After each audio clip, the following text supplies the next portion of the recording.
Jamie, thank you for dropping in, mate. It's I hope you're well. It's great to be chatting with you. This week on our show, we're talking about urban legends in cinema, and I don't think there's anybody that's better to talk to than you for that. Yeah. I was responsible for that movie. I know, like over the years, you've gone into great detail to talk about how you landed this gig, and you were passed over with Scream, and I know what you did last summer. Those stories are pretty well documented. What I'm interested to know, though, is going from a student filmmaker at Swinburne in Melbourne to, I guess, making one of the biggest horror films of the year in Hollywood, or Canada as it was. Was that a shock to your system? Like, how do you react to that when you're in your 20s? It was great. I mean, I thought that they might come to their senses and hire a real director at some point, and I was going to get kicked to the curb. But no, they were wonderful, very supportive of me. They knew that I loved the genre, and I was very passionate about the genre. And I even had dinner with Wes Craven, Silvio, the screenwriter, and I got to have dinner with Wes one night, and we were both very keen to make sure we didn't screw up what he'd just started by making a bad slasher movie in the wake of Scream. We wanted to make sure that we kept the quality high, and we tried to bring a lot more production value and style to the movie than the average slasher film had up to that point. So that was kind of our goal, was to make a really fun film in the spirit of Scream without ripping it off. And I thought Silvio had done a really great job coming up with a really fun concept that kind of stood on its own.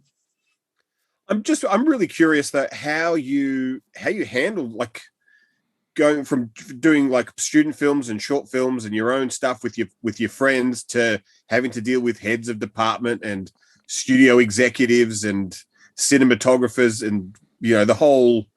Well, it was actually it was great because everyone was actually getting paid on this one. They're all happy to be there. I wasn't having to beg, borrow, and steal to get the movies made. So really very similar to what we've been doing in the past. Just we had a lot more resources and a lot more help around me. People who've made more movies than I had that I could lean on and ask questions.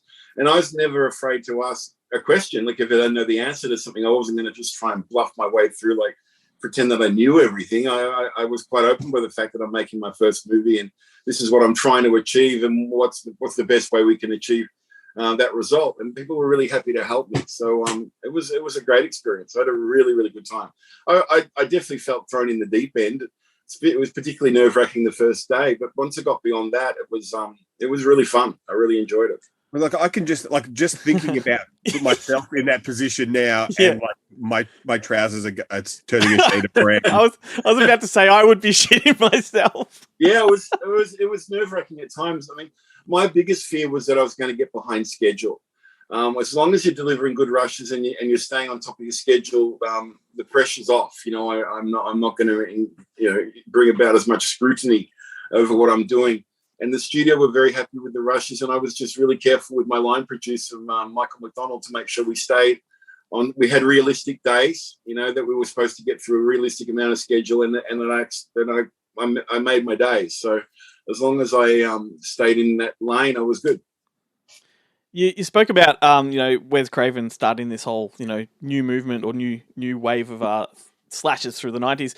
I think Urban Legend is a much better looking film than Scream. Like, I really, really love this one. And I watched it recently, like, just prepping for this conversation, and I was blown away by how amazing it looks, and it holds up really well. It's got a really sort of gothic look that a lot of the contemporaries at the time didn't have. Was that something that came off the page, or was that you putting yourself into it? That was something that I was looking for. I mean, when we were scouting locations, I definitely wanted to find some, gothic kind of architecture. And the University of Toronto apart from the fact that university is right smack bang in the middle of a city, and our university is supposed to be out in a rural area, apart from that, it was ideal. So I just had to make sure I avoided seeing any skyline in the background. And then we actually went to another university further north in Canada and did some aerial stuff to kind of place it in that sort of rural setting. So yeah, the University of Toronto was just fantastic. There's really, we had full access to the university.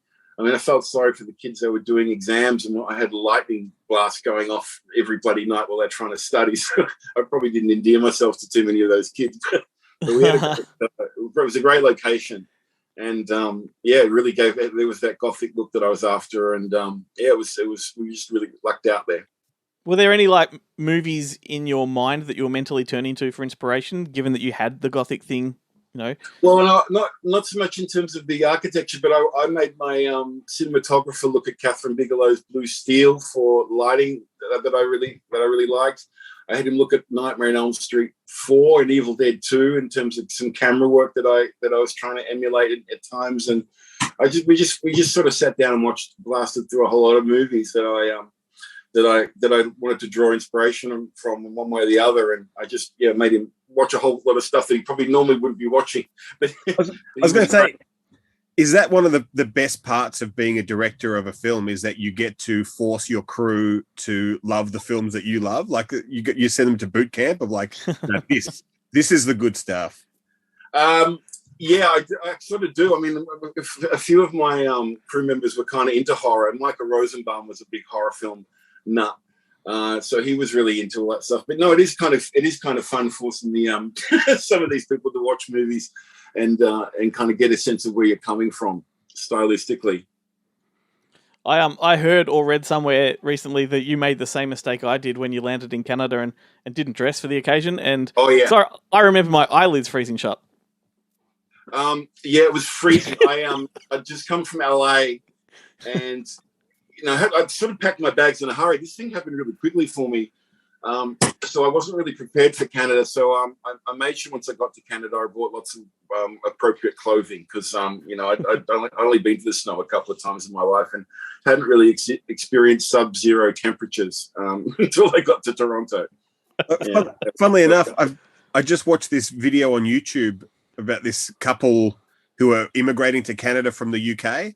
And they were warned, like, you need to dress appropriately. And they're like, we're from the UK. Like, how cold's it going to get? It's not going to be a problem. And getting there and just like in the airport, like all of the staff at the airport as they're leaving going, hang on, are you sure you're ready to leave the airport? Yeah, I'd flown in from Hawaii, so that was a massive culture shock. Oh, wow. So when we were scouting locations, everything was still under snow. So I had to actually ask for photographs of some of these locations in the summer months because I really couldn't tell what they were going to look like once the snow was going to thaw out. So, yeah, it was interesting. Yeah. So phenomenal cast here too. Jared Leto, Alicia Witt, Rebecca Gayheart, Michael Rosenbaum, as you said, Joshua Jackson, just to name some. I can't believe that when you started that train, Jared Leto was the first name. Well, no, Jared Leto, he was the only one who came with the project. The studio wanted Jared in the movie.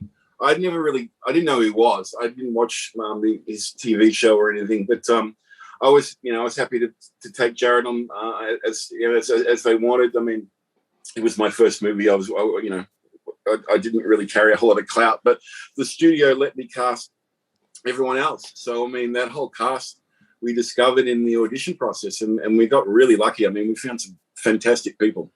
I was going to say all of which have gone on to amazing things. Amazing things. I was going to say, but between Urban Legend and Valentine, you cast every single one of my crushes of that period. Oh, that's good. Josh Jackson. When I cast Claudia Carvin in Long Weekend, so many of my Australian mates confessed to me that they'd grown up having a huge crush on Claudia. So yeah, big steal all the way. Heartbreak Kid, the whole thing. But I want to know, Ben, like, who would you have led with when you're listing off the actors? Oh, Alicia Witt, or Brad Dourif, or Robert Englund. Well, I'm getting to them. Beating me to the punch. But I think enough time has passed now, Jamie, that you can probably dish some dirt on some of them. Who was an asshole? Oh, I'm not good. I would never say. That was very unprofessional of me. All right, so Ben, let's do the whole Robert Englund, Brad Dourif thing. I remember, like obviously two of Hollywood's biggest boogeymen, but I remember watching this at the cinemas, and at the time, Brad Dourif was like my favorite actor of all time. And was it a pinch yourself moment to have these guys in your film? Like, what would they like to work with? Oh, they were wonderful. I mean, Brad sort of popped into my head when I was reading that opening scene. It must have been because of the stuttering character he played in One Flew Over the Cuckoo's Nest or something. But I imagined Brad for some reason in my head when I was reading the script, and it was so wonderful that he actually agreed to do that little cameo in the movie. So no, I loved working with Brad. We had a lovely time working together. It's only 3 or 4 nights, and poor Brad was constantly being drenched in the rain, but he would be standing around the gas heaters between takes, and all that moisture would evaporate off him in steam. He looked like his character from Spontaneous Combustion. and I told him, you reminded me of that movie. He goes, you watched that piece of shit and you gave me a job. You need your head read, Jamie. I find like that movie. I find it so amazing that so many of these guys look back on their career and these movies that we absolutely idolize, and they are like, oh, really? Yeah. Like yeah. that? I've got a signed copy of Class of 1984 signed by Tim Van Patten, who played Stegman. And he hates the movies. So I think, thanks, Jamie, for suffering through this movie. I'm like, one of my favorite films. Suffering through it. He's great in the movie, too. So Brad was wonderful, and so was Robert Englund. I mean, he actually came in for an audition, and I hadn't even dawned on me to think of using Robert until my casting director sort of suggested him. I'm like, that's an amazing idea. He comes with all that great baggage from Elm Street, and he was such a lovely man. And I said, you don't even really need to read for the role, Robert. If you want to do this part, I mean, the part's yours. He goes, well, I'm here. I'll read for it. And it was fantastic. And I literally offered him the part on the spot. It was just a joy working with those guys. And we had Danielle Harris from Halloween. So we got many of the horror franchises kind of ticked off along the way with little cameos. They make great MacGuffins in the film. Like because of the baggage that they bring with them, everyone automatically thinks, oh, I know what, I bet you this is what's going to happen. And, really helps the whole film. Right. Yeah. No, it really does. And a lot of horror fans kind of really responded to the fact that these people were in the film. So it was, it was just a fun little thing to do. And I just, it was a great chance for me to get to work with some people that I admired for such a long time. I think there was some really interesting and very cool marketing with this one. Like you had the pop rocks. I think you were sending out to. Was it the premiere? You had pop rocks given to the audience. I think Sony Pictures did something like that. That was a fun idea. I am curious. How did you deal with like a lot of the urban legends that you cover in the film and stuff? Have and it is an element of the film that they all have. There's different tellings and different things. Like how did you kind of you and obviously the screenwriter kind of decide which versions you were going to go with? Well, we sort of landed on the most popular kind of the most common telling. We wanted. I mean, it was good. Being Australian, I'd heard many of those urban legends. There's a couple like the gang high beam initiation. I'd never heard of that one and stuff, but I knew most of the other ones. So it was kind of obvious. I thought, well, if I know them, in Australia, they're kind of going to have some sort of universal appeal. So I tried to kind of steer them into the direction of the ones that we knew the best, and also which versions worked best for our movie, and for our scenes and setting. Yeah. You should think about doing like an Aussie remake and doing all the Aussie urban legends and making it completely ochre. Yeah. It would be fun. I just saw Eli Roth's done a TV series where he's dramatizing some of these urban legends that comes out in October. All right.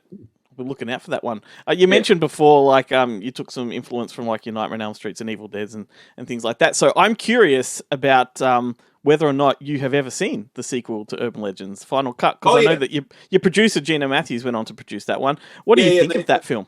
They offered that to me. I was developing another picture at Phoenix at the time, and I wasn't interested in doing the sequel without Silvio and without the we had a kind of idea for a sequel to the movie that we sort of set up at the end of the first movie, but they went in a different direction, and they asked me a couple of times to do that, but I just wasn't interested in doing the sequel.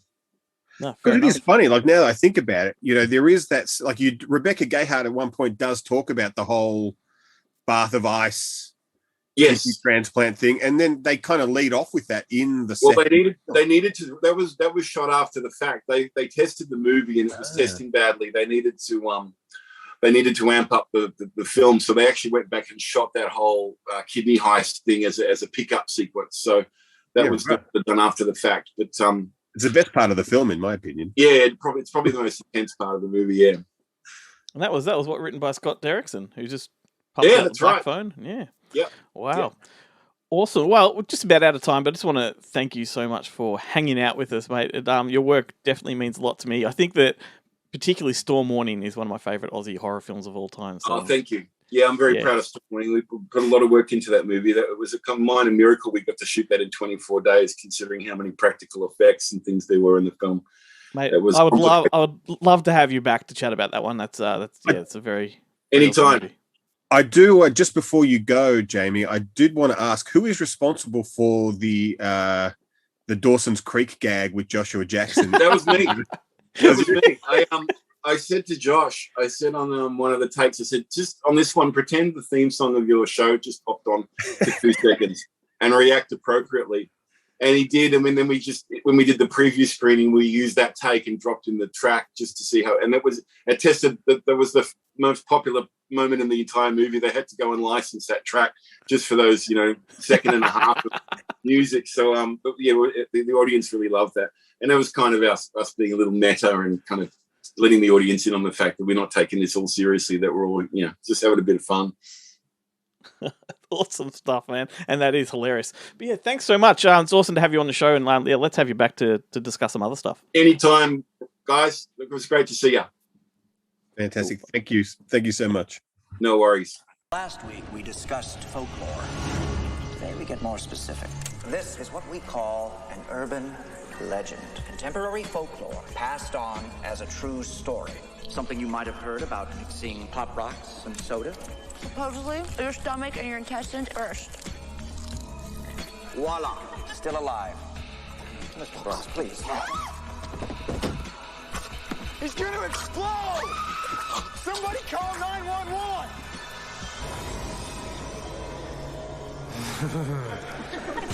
They are the legends we've all heard. Gang members drive around at night with their headlights off, and when someone goes to flash from their high beams to warn them, they kill them. The stories we've all told. A guy and a girl, and they're parked out in the woods. The guy steps out, and the girl starts to hear these scratching noises. It's her dead boyfriend hung from a tree. The tales we've all listened to. Isn't there another story about a guy with an axe hiding in a woman's back seat? My mom still checks the back seat before getting into a car. But just because it never happened doesn't mean it never will. The decapitated body was found in her car. I knew I should have gone to NYU. This girl, she could have been any one of us. What if there is a lunatic on campus? What is he gonna do next, huh? Maybe put spider eggs in Bubblicious? The idea of an urban legend serial killer. It's a stretch. The call's coming from inside the house. Could it be an urban legend?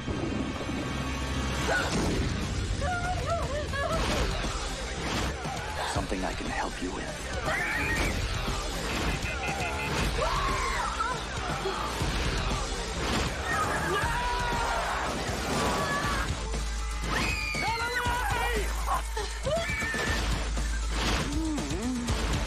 I want to know what's going on here. Someone out there is taking all these urban legends and making them reality. Urban legend. Have you heard the one about the microwave?